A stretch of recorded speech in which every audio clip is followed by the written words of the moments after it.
A word from our sponsors. Every day, your digital campaigns are missing nearly 40% of their target audiences due to identity fragmentation. That means that nearly half of your audience is invisible, unmeasured, and unmonetized. Reach out to Find Your 40 at adform.com. That's the number 40 to see what that missing 40% could mean for your revenue. Reach out to us. Again, that's Find Your 40 at adform.com.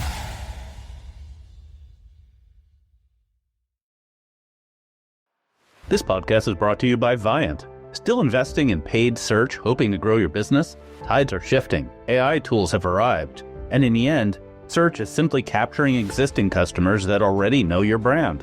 The real growth, it's in creating new demand on CTV, where attention is high and co-viewing is the norm.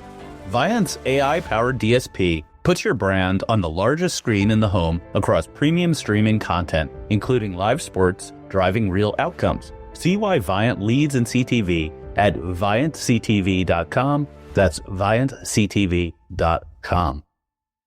Welcome to the AdTech God Pod, your window into the world of advertising technology and the people behind it.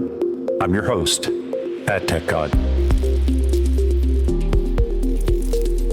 Welcome to the AdTech God Pod, where we're joined by the builders of AdTech companies. Today's guest is Joe Hirsch, CEO of Swivel and former CEO of SpringServe, which was acquired by Magnite in 2021. Joe has a track record of building and leading some of the most innovative companies in the space, especially in the CTV and OTT space. I'm familiar with Joe and his work, so I'm excited to have him here. Joe, welcome to the pod. Thanks, AdTech God. Thank you. And thanks for taking time out of your busy day. I know right before we started, you said you had a lot of things to do. So thanks for making this one of those things you had to do. Yeah, well, I just prioritize you over those things. That's amazing. Joe, question for you. I'm familiar with your work at SpringServe. I'm familiar with the acquisition that happened at Magnite, but I'd love for you to take it back a little bit. Just give me an idea of how you got into the industry and what brought you to the point to founding and starting Swivel, and what purpose are you trying to solve with it, if you want to take it all the way back to start. It's a long history. It starts all the way back in junior high. Originally, I was involved in affiliate marketing as a youth. I remember searching online. This would have been something like Dogpile or Lycos, a pre-Google search engine for ways to make money online. And it led me to affiliate marketing. And the first affiliate program that I ever used was the Amazon affiliate program, which at the time gave you 15% rev share on all sales driven to Amazon products. That was primarily books, since that's what they sold at the time. And because my primary interest was video games, the books that I was promoting via affiliate marketing were for the cheat codes on Super Nintendo games. Those were pretty popular back when I was in junior high. And, that kind of led me down a path, which is, well, now that I'm an affiliate marketer, how am I going to drive sales to my affiliate offers? Inevitably, I figured out that you could drive users to an affiliate offer via display banners, which kind of led to kind of an early ad network that my partner at the time, Hagen Major, and I started called HageNet Media Network. We built HageNet up to represent over 100 websites at that time. Those websites were primarily video game websites, but also some professional wrestling. It was back when the WWF was still popular. Again, another childhood interest. Eventually, that network grew. We renamed it to ClickHype. I ran it through college. During college, my freshman year, I got evicted from the dorms, and so I asked my brother, who also went to the same college as I did. We were at the University of Arizona at the time. I asked him, is there any place that I could stay? And he recommended that I stay with this guy who had a spare top bunk in the fraternity house. And that guy's name was David Zaplatal. I stayed with David Zaplatal. I taught him how to use the ad server, which was kind of the primary mechanism for serving banners in the affiliate network at the time. David went on to co-found kind of CPX Interactive, which was the post-Buds Inc. ad network / affiliate program. And then around junior year, I sold that company to a group out of Los Angeles called Spark Studios. At Spark Studios, I ran affiliate offers and kind of continued to sharpen my ad operation skills. Ultimately, I left Spark Studios and started Yellowhammer Media Group. Yellowhammer Media Group was also a huge kind of performance marketing house. Performance marketing was, still very popular. I mean, this would have been 14 years ago, and performance was still kind of driven on the open web. And primarily when we started, we were big into pop unders because pop unders were driving double-digit CPMs. That was kind of a wild and exciting time. As Yellowhammer evolved, what we found was we needed a solution to kind of improve our ability to serve video ads. We looked at a variety of solutions on the market. We looked at things like LiveRail. We looked at things like Adapt TV and BrightRoll and Freewheel, and none of those kind of met our needs at the time. So while we were at Yellowhammer, we co-founded another company, SpringServe. Inevitably, we sold Yellowhammer, reinvested our resources into SpringServe. SpringServe being a video ad serving platform. We, built and ran SpringServe for 8 years, and then ultimately sold it to Magnite. So that's kind of a brief history of the universe. So moving from the affiliate market into the ad serving market with SpringServe, I saw an article from Ad Exchanger, and the title literally said, 4 guys who built ad servers are out to fix ad servers. And so post acquisition of SpringServe, post your time at Magnite, what do you mean by fix ad serving? What gap did you see in the market that you felt that it needed to be addressed? And why did you create Swivel? I think it was a personal experience. At SpringServe for a considerable period of time, I ran the kind of operational side of the platform and interacted with all of the clients, the AdOps teams, etc. I observed kind of the change logs of the ad server, i.e., everything that somebody did that, required that they save an action was registered to the change log such that I, had kind of a encyclopedic understanding of every workflow that could possibly exist post insertion order for both direct sold and programmatic campaigns for all things video, and also the home screen at the end. The thing that you see most is that there's so much repetitive labor in operations that prevents operations people from doing higher order work. And so when I think about fixing it, the ad servers aren't necessarily broken. It's the business model such that you require an infinitely scaling number of AdOps people to address a scaling business. Traditionally, it's kind of a stair step, and that stair step is, for X millions of dollars under management, I need Y heads, and you continuously need more people as you manage more budget. But those people they're all doing the same thing. They're all kind of doing repetitive tasks. And so whether there's something broken with the ad server or not, it's broken insofar as it's hard to take a group of people and give them the tools that they need to scale a business, basically to infinity. So I think about those workflows as broken more so than the ad servers themselves. Great. I mean, I do recall working on multiple ad servers. It's been quite some time now for me. But a lot of that is repetitive. Is Swivel just learning from your actions, or are you commanding it? How does it work and integrate with the AdOps process to help make the right decisions on behalf of the AdOps person? Sure. Well, I think before I answer that, you said something critical, which is multiple ad servers. And if you think about the name of Swivel kind of originates from a problem space that internally and many people refer to as swivel chair. And swivel chair is just the operational burden of operating in multiple platforms, in multiple tabs on your browser, and moving between those browser tabs to kind of execute your operational needs.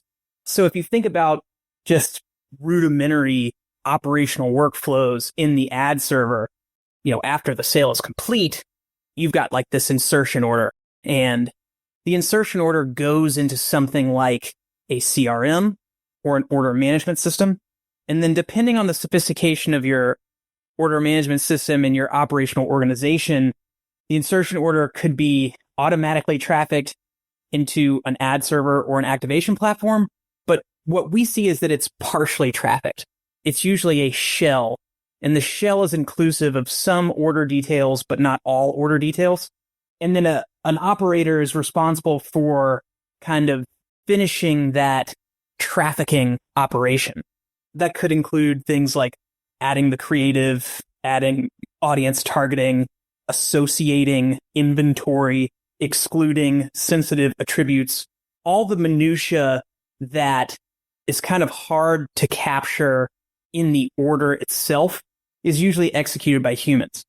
If you just think about, like, as the flow continues, the order is trafficked, okay? And then after the order is trafficked, it's flighted, it's scheduled, it goes live. Whether it's programmatic or direct, once it's live, there's usually some in-flight campaign optimization. That includes things like making sure your campaign is budgeting, making sure your campaign is pacing, and then, of course, the end-all be-all goal, making sure your campaign is producing the KPI that the advertiser intended. That KPI could be return on ad spend. That KPI could be, some kind of in-store transaction or test drives. I mean, these are all the performance metrics that you hear all the time. And then after that, you do that kind of performance check-in on a regular cadence. Depending on the length of the flight date, you might do it, if you divide the flight date into quarters, you might do it 4 times per the quarter of the flight date. And then, if you're a seller of media, there's a process in between yield management where you're trying to maximize the value of your inventory. After you've done that, the campaign finishes, and then you have post-campaign reporting. The post-campaign reporting process, again, like another manual workflow, usually involves pulling reports. It could involve pulling reports from multiple platforms. You make this kind of post-campaign report, you send it out, and God willing, the advertiser rebooks. All of those things, right? Each one of those workflows or operations requires a multi-step process or an orchestration between multiple platforms. And those are all processes that Swivel seeks to automate, orchestrate, or allow kind of a one-off operation within the platform, such that, all of the things that I said, you might do infrequently. You might do them across a certain number of objects. You can only do them, when you're awake. You can only do them, when you're at your desk. And Swivel kind of allows you to do it at scale across all objects, 24 hours a day at an unlimited capacity. How does Swivel, what is the process, or how does it work when trying to optimize for your advertisers' outcomes and what they're looking for? Is it just utilizing the data that you input or the campaign parameters that you have and then optimizing the same way a person would by hand, but this is now automated based off of the goals that you've set? Is it writing on behalf of you? Is it like doing the optimization on behalf of you and fully automated through the process? I think that's an incredibly important thing to discuss. So when Swivel kind of starts its process, we kind of have a 3-phase process. So phase 1 is to replicate human behavior, as you mentioned. And so the replication of human behavior as it pertains to AdOps, I look at it in this kind of black and white world where you have this thing that we refer to as a playbook. And the playbook is, sometimes it's well documented, sometimes it's kind of tribal. And so I guess when it's tribal, it's not as, it's a little more opaque. When it's documented, the playbook includes basically the instructions that the organization has acquired over time for how an operation occurs. So, let's just say that a campaign is under pacing. Well, there's an order of operations. It's like, okay, the campaign is under pacing. What do we do next? Okay. And the first thing that you might do, you might have the budget or the budgeting set to even daily pacing. So the first thing that you might do is change even daily pacing to daily ASAP. And that would be in kind of this playbook that you have. And if that doesn't resolve delivery, you might say to yourself, well, why don't we change the frequency cap? Why don't we increment the frequency cap up? And that'll allow, the same number of users to get displayed more ads, and that'll allow the campaign to spend more freely, and hopefully that'll allow the budget to be spent. And if that doesn't work, maybe we increase the aperture of the audience by looking for a similar audience from a different audience provider. And if that doesn't work, what if we go from zip code targeting to DMA? And all of those things are the replicatable processes that we first seek to do to resolve different operational workflows. So after we replicate human behavior, our second goal is to scale it. So if these processes occurred, like I was saying, 4 times per campaign flight, the scaling element is taking that time period and condensing it. So if something used to occur every 7 days, we might do it every day. And if something occurred every day, we might do it every hour. If something occurred every hour, we might try to do it intra-hour. And then lastly, our goal would be to attempt to improve human behavior. So if a human had a playbook and we thought that the playbook could be improved, that would be like the final evolutionary step. So just to tie it back to performance, which you had kind of honed in on, let's think about what a human operator might do to improve performance of a CTV campaign today. Okay, so the first thing they might do, and most operational workflows start with a report. So you might run a report by app name, app bundle. Okay, and then you would look at that report and you would say, hopefully you have some kind of attribution. And your attribution is like, the majority of my conversions are coming from these 20 app name, app bundles. I'm going to exclude all the app name and app bundles that aren't driving conversions. All right. So that would be like a performance optimization playbook that we could replicate and then make it run on a schedule at a certain frequency. And then you can compound those playbooks. Like if the next thing that you did was maybe you ran a report by geography to see, where are the majority of my conversions coming from? Are they coming from coastal cities? Are they like urban or rural or state specific? I might make another list, and that list might be an include or an exclude to narrow the aperture of the inventory such that I'm targeting a subset of inventory that has a higher probability of producing a conversion outcome. And this just kind of is a never-ending iterative process such that the way that humans do it, we want to do it as well. Yeah, you mentioned something on the frequency side. You're number one on the frequency piece. You're right. Optimizing once a day quartiles throughout the campaign is one thing. Being able to optimize within hours or hour of that required optimization is potentially huge. One thing for me is on the frequency side of these optimizations, some of it is not scalable. You cannot have someone running reports every hour making decisions. Are you utilizing the data that you receive through, an API to make those decisions quickly? Because there's a lot of data that pumps through that even a very experienced ad operations person cannot possibly process that much data within an hour or even sometimes a day to make educated decisions on their campaigns. Is this also a piece of like the back end, how you're ingesting the data, how you're analyzing that data and you're pushing out decisions? Is that a big piece of what happens on the back end of the tech? Yeah, absolutely. And I think the closer and closer that you get to real-time decisioning, that granularity continues to improve performance. One thing that I would note is that we're currently limited on the downstream platform's fidelity. So there's a couple of elements. One, how quickly can you get the data? And I think you mentioned that. And we can only execute an incremental operation when we get incrementally new data.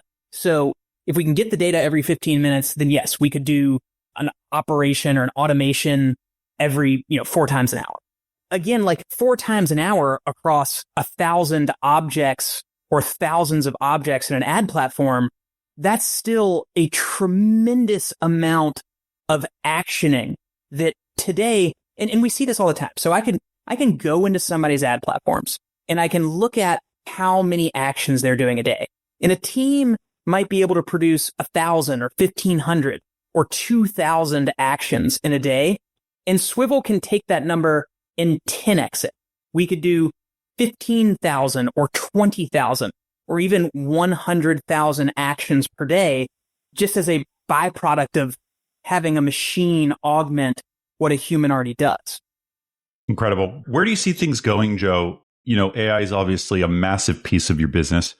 You're leaning in very heavy into it, being able to utilize the data, the optimizations, the integrations to just drive better outcomes for your clients. But where do you see the overall industry moving? And it doesn't have to be about AI. It can be about CTV or advertising. What trends are you seeing? What trends are you hearing about? And what kind of excites you for the next 12 to 18 months? So today, the primary user of ad platforms, except for a handful of platforms like SpringServe, is a human, right? Humans today are the primary person that logs into and pushes buttons and pulls levers in ad platforms. But the future of AdOps is that an agent will be the primary user of the ad platform. And you see this on the open web, right? So today, the primary user of a website is a human. But if you look at trends, you can see that crawlers and agents and scrapers are quickly becoming the primary user of websites as people start using natural language or AI or something like ChatGPT or Claude or Perplexity to execute search. And so as you see that humans no longer are the primary person that interfaces with a platform or a website, there are certain inevitable conclusions, which is, well, now they're interacting with something else. And that something else, at least in my opinion, is something like Swivel, which is this ability to augment what you were doing by overlaying artificial intelligence onto what you were already doing. And you said we're leaning into AI, and I agree with that, but there are certain things to keep in mind. One, in AdOps, unlike creating like a media plan or an RFI or communicating with your data via natural language, in AdOps, precision is paramount. An AdOps error is a costly mistake. And so you're not trying to use AI or natural language or generative AI to override a human decision. Your goal is to keep a human in the loop at all points in time such that a human is consenting to the scaled workflow that is being executed. Because if the machine is now making decisions on your behalf and the machine makes a bad decision, well, that's going to reflect poorly on Swivel and it's going to reflect poorly on the AdOps person. So yes, AI is critical. AI can improve human behavior, but it doesn't mean that the human is no longer involved in the decision-making process. The human can now just do an unlimited amount of ad operations. Thanks for touching up on that, because there is a lot of nervousness in the market that a lot of the roles that are hands-on keyboard are going to be replaced by AI. And even though, sure, maybe you don't need 25 ad operations people, you just need a less number of them as you scale your business. This is truly a tool to help optimize and improve performance, not necessarily to replace the human element of it, which is controlling, watching, monitoring what's happening, and making and suggesting changes. Yeah, I think that's very accurate. And AdOps is not unique in this space. Operations in general across all sectors are, they're being augmented by artificial intelligence. And I think the pattern that I see is like, if you're an operator and you ignore the trend, I think that's more dangerous than kind of adopting it and becoming an expert in it, just because it's hard to kind of hold on forever to what I believe is kind of a slowly dying workflow modal, which is the manual part of things like data entry and pushing buttons. So I would encourage people to adopt these technologies and learn how to use them, because unless everyone's wrong, and everyone might be, these things aren't just going to disappear overnight. No, I think we've proven that it's not going to disappear. I think how much we utilize it is still in question. I think for a solution like yours, it makes total sense. In other aspects, I think there's going to be other AI implemented solutions in market that may not scale as much. But based on what I'm hearing and from understanding the AdOps process to some degree, Like I could see how a lot of that work was pulling XMLs, making suggestions, re-uploading XMLs, putting tweaks into the ad server to improve performance. All that stuff was so manual and such a pain to do. And it wasted so much time only to potentially pivot the wrong column and make an error and find out that you killed your campaign or over-delivered or ran on the wrong allow list. I think all of this makes sense to me. So, Joe, I really appreciate you coming out and being my guest on the pod. I hope I see you at Sushi soon. It would be. Hey, this is Ari with Marketecture. And unless you've been living under a rock, you've probably heard that Marketecture Live is coming up October 27th in New York City. The last Marketecture Live was sold out, and this one will surely be as well, with speakers like Mark Grether of PayPal, Eric Suford of Mobile Dev Memo, and Jenny Wall from VideoAmp. Plus, I'll be recording my podcast live with the one and only Antonio Garcia Martinez, author of Chaos Monkeys, and now part of the team building at Coinbase. It's a stacked agenda, and we hope to see you there. Go to marketecturelive.com and grab your ticket while they're still available. That's marketecturelive.com. My pleasure.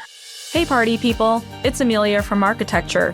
Kick off Advertising Week in style on Monday, October 6th at the Madison Ave Returns Party.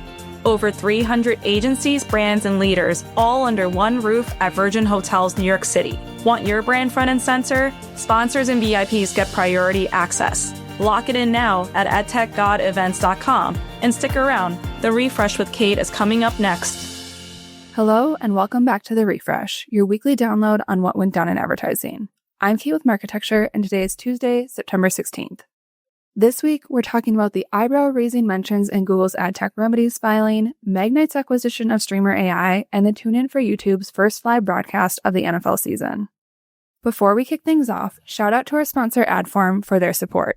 40% of internet users are unreachable in cookieless browsers due to identity fragmentation, causing wasted impressions, inflated CPAs, and revenue loss.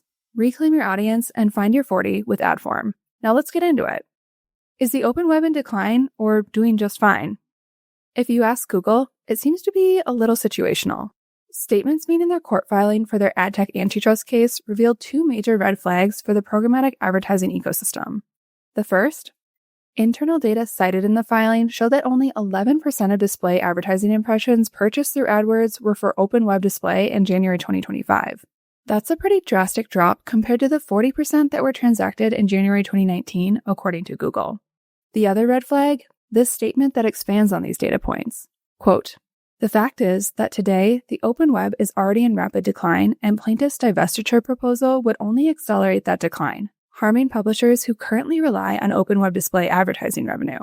For obvious reasons, these two statements in their filings set off a flurry of commentary, or maybe distress, across the ad industry, prompting Google to issue a follow-up statement and correction that clarified they meant open web display advertising when referring to the open web.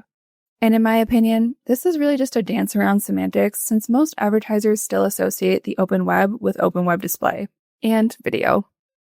These statements in their filing seem to be an effort to absolve themselves of the severest of remedies in their AdTech antitrust trial, given the previous quote was immediately followed by this statement. Quote, "As the law makes clear, the last thing a court should do is intervene to reshape an industry that is already in the midst of being reshaped by market forces." The irony here, or maybe it's not that ironic at all, depending on how you look at it, is that Google is arguably one of the biggest market forces reshaping said industry, and they have been for years now, even before OpenAI stormed in with ChatGPT. Google also cited the shift of investments to other channels like CTV and retail media as a source of blame for pulling ad spend away from open web display and negatively impacting the channel. To that point, expansion of the digital ad ecosystem into other channels and platforms is a natural evolution that has been gradually happening for a while now.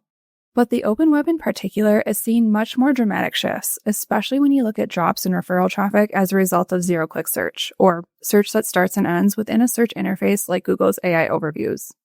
For example, the percentage of zero-click news-related searches increased from 56% in May of 2024 when AI overviews launched to 69% in May of 2025. Even if other platforms and ad tech partners continue to drive advertiser spend to open web channels, like a retail media network that leverages offsite media would, Google still has an incredible amount of leverage when it comes to directing consumer traffic to publisher websites, or not. And at the end of the day, referral traffic is a critical variable in publishers' ability to attract ad spend in the first place. Right now, we see Google walking a pretty thin line between presenting a search business that's thriving within a healthy ecosystem while also trying to avoid the harshest remedies in their ad tech antitrust case. On the search side, Google maintains that publisher referral traffic is doing just fine, and its AI search products continue to drive billions of clicks per day to publisher websites per Google search head Liz Reed. But on the ad tech side, it's in Google's best interest to make themselves appear weaker or disadvantaged in court, positioning a potential sale of AdX as harmful to the publishers that rely on the technology to run their businesses effectively amid an open web that is vulnerable and in decline. We'll see what Judge Brinkema thinks in a couple of weeks. Moving on to Magnite, the largest independent SSP in the market has announced that it's acquiring Streamer AI, a generative AI platform that enables production of creative assets for CTV ads. This announcement marks one of the more significant bits of M&A activity we've seen in months, excluding ongoing activity from major holding companies like Omnicom and IPG and TV conglomerates like Paramount's merger with Skydance. Streamer AI's technology will be offered to Magnite's ecosystem partners, including agencies, retail media networks, publishers who operate buyer marketplaces, and DSPs. The move comes as momentum continues to build behind efforts to bring more small to mid-sized businesses, or SMBs, into the CTV space. And so far this year, we've seen some major moves to push this effort forward. Comcast launched Universal Ads, and several platforms like Roku Ads Manager have rolled out features or self-serve platforms that make it easier for advertisers of all sizes to tap into the CTV opportunity. Advertiser Perceptions reported there were 6.2 million SMBs in the US in 2023, representing a collective $99 billion in annual ad spend. It's no surprise, then, that many see SMBs as the next avenue for revenue growth, and Magnite is no exception. Their press release announcing the acquisition of Streamer AI made their ambitions clear. This acquisition is specifically geared towards overcoming one of the primary hurdles that SMBs face when trying to break into CTV, creative production. As for delivering this creative to consumers, Magnite also has access to some of the most highly sought-after streaming platforms, including direct relationships with Netflix, Disney, Roku, and Warner Brothers, as well as preferred integrations with over 90% of its CTV supply partners. All in all, the CTV opportunity is rapidly expanding. Nielsen reported that 3/4 of TV viewing is ad-supported, with streaming stealing ad-supported share from both broadcast and cable. Meanwhile, eMarketer estimates that CTV ad spend will reach about $33 billion in 2025. The chance to increase revenues by opening up CTV access to a larger pool of advertisers is a legitimate opportunity. But there is a catch: the measurement conundrum. Measurement remains one of the biggest hurdles in the CTV space, and the reason that channels like social and retail media still see outsized budget allocations. These channels can more immediately and directly demonstrate performance. Growth within the small to mid-sized business sector may be difficult to sustain if these advertisers, who are often operating on more restricted budgets, can't consistently identify and communicate performance. Finally, we have YouTube, whose first exclusive NFL broadcast aired September 5th to the tune of 17.3 million global viewers. This includes 16.2 million US viewers and 1.1 million viewers outside of the US. The matchup between the Kansas City Chiefs and the Los Angeles Chargers marked the first time a streaming platform has live-streamed an NFL game in its entirety for free. To give a bit of a comparison point, Amazon's Thursday Night Football on Prime Video averaged 13.2 million US viewers per game during the 2024 season. Over on Netflix, the games they hosted on Christmas Day 2024 averaged 30 million to just over 31 million viewers for the two games that aired that day. Last Friday's game served as a freebie to get viewers excited about YouTube's exclusive rights to Sunday Ticket in the US, an honor previously held by DirecTV. Viewers can watch Sunday Ticket on YouTube or YouTube TV, but they will have to subscribe. Both plans offer either an 8-month subscription for $34.50 per month or a month-to-month plan that can be canceled at any time, but it will run you $85 per month. I'm skeptical that subsequent NFL games on YouTube will rack up as many viewers as this free game. YouTube TV had just over 9 million subscribers as of April 2025, but time will tell. Personally, I'm not a huge football fan. I'm more of a hockey gal, to be honest. But I think this NFL season will be fascinating to observe from an advertising perspective, given the sheer volume of live sports that have shifted to streaming environments since last season. Particularly ESPN's new direct-to-consumer streaming platform, which gives subscribers access to all of their linear content, as well as access to content that comes as a result of the recently inked deal with the NFL. Alongside this, ESPN subscribers also have the option to bundle their subscription with Fox's Fox One platform. Another major player in the live sports mix is NBC Universal, who has access to a ton of live sports content this year, including the 2026 Winter Olympics, Sunday Night Football, and the 2026 FIFA World Cup. Another variable that will be interesting to observe is the ongoing beef that's happening with Nielsen over the accuracy of its TV ratings. The NFL is now involved and has recently been vocal about Nielsen undercounting viewership, particularly co-viewership numbers. And earlier this year, just ahead of Cannes, Nielsen sat down with the Video Advertising Bureau to address concerns that its machine learning-based household demographic assessment model was inaccurately capturing demographic information, leading to wide swings in audience demographic composition. So whether you're a sports fan or not, this season has huge implications for advertisers, and this is definitely not the last you'll be hearing from me on it. That's all for this week. Thanks for joining us for the refresh, and we'll catch you next week.